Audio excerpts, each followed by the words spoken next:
In 2016, Natasha Romanoff is an international fugitive hiding in the frozen wilderness of Norway. She is evading Secretary Ross after violating the Sokovia Accords. She operates under the assumption that her past is settled. Years earlier in Budapest, she defected to SHIELD after orchestrating the assassination of General Dreykov and his daughter, Antonia. That isolation ends when a masked operative called Taskmaster ambushes her. Natasha escapes the encounter and realizes she carries cargo the Red Room desperately wants to reclaim, forcing her back to Budapest. Her attempt to flee international law leads her directly back to the specific crime she believed she had resolved. In Budapest, Natasha reunites with Yelena Belova, a former sleeper agent who reveals that Dreykov survived the bombing. Not only is he alive, but he has updated the Red Room's methods of control. This diagram shows the shift in their methodology. While the old Red Room relied on psychological conditioning through repetitive external stimuli, the new system uses chemical subjugation. Synthetic molecular compounds lock into a victim's neural receptors, making free will physically impossible. Yelena broke her own conditioning by accidentally inhaling a synthetic gas that counteracts these toxins. She sent the remaining vials to Natasha, identifying them as the key to liberating the other widows. Defeating Dreykov now requires a medical solution. Natasha must find a way to neutralize a biological mechanism that prevents the widows from resisting. The first obstacle is Taskmaster, who is actually Antonia, Dreykov's daughter. She survived the Budapest explosion, but suffered severe cranial trauma. This animation illustrates her cybernetic threat. Optic sensors capture an opponent's combat movements and translate them into digital data.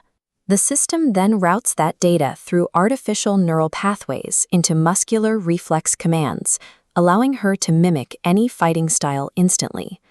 While she dominates the battlefield physically, Antonia lacks all psychological agency. Her father dictates her every action through these implants. Antonia is the physical manifestation of Natasha's past mistakes. To resolve this conflict, Natasha must focus on liberating a victim rather than eliminating a target. The final confrontation takes place in the Red Room's aerial facility, where Natasha eventually corners Dreykov in his office. Here, Dreykov reveals his final defense, the pheromone lock.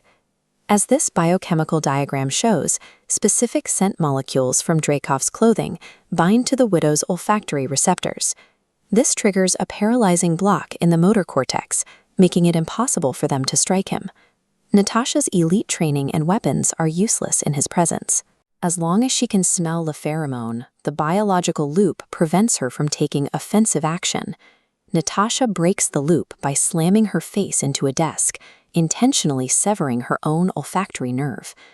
As the diagram indicates, snapping this connection disables the signal to the motor cortex, restoring her ability to move and strike. This injury reclaims her physical agency, just as her family members, Alexei and Melina, begin disabling the facility's engines. Her victory required destroying a part of her own biology to escape her abuser's control. As the facility begins to fall, Dreykov attempts to flee while the remaining brainwashed widows attack Natasha to protect him.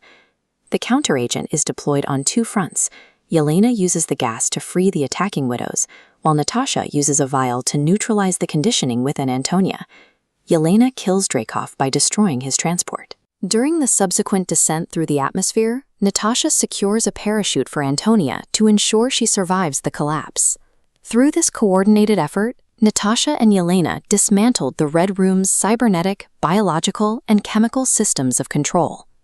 Before they part ways, Natasha gives Yelena the remaining antitoxins and a data drive. This map shows the locations of the glowing red nodes, the remaining sleeper agents scattered across the globe who still require the cure. The sleeper cell family from Ohio leaves together.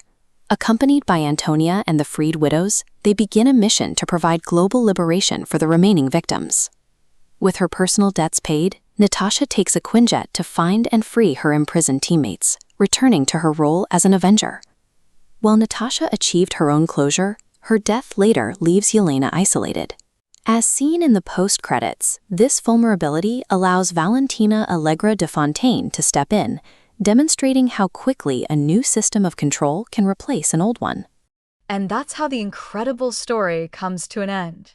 Every decision, Every sacrifice and every battle led to this unforgettable finale. If you enjoyed this movie recap, don't forget to leave a like and subscribe to the channel for more detailed movie explanations and cinematic story recaps. Also, hit the notification bell so you'll be the first to know whenever we upload a new video. Thanks for watching, and I'll see you in the next movie recap.